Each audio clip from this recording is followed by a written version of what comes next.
Subhanallah, the dilemmas that we are facing nowadays are, what shall I have for dinner today? What temperature should I keep my AC? And the dilemmas of the people in Palestine today is, should we as a family stay together in this building so that when we get bombed, we die together? Or should we separate and I stay in this building and my mother go to that building and my sister go to that building and my children go to that building, so at least if one of these buildings are bombed, the others survive. So those are the dilemmas the Palestinians are facing today. And I recently saw this tweet from this sister in Palestine, and she put a picture of her own mother baking, and she mentioned how much she was missing her. So the people of Palestine right now, in this time of trauma and difficulty, they are missing their families.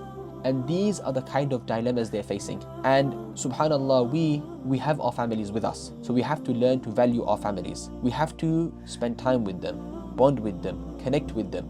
And also, in support of these families in Palestine, we have organized a seminar in which all profits will be going to Ummah Welfare Trust's Gaza Appeal. So to take part in this seminar, support the Palestinian families, and at the same time, learn how to strengthen our families here, join the seminar inshallah. كل القلوب تناهت في السنة فرحا بالحسن يبرق في حسن وإصرار.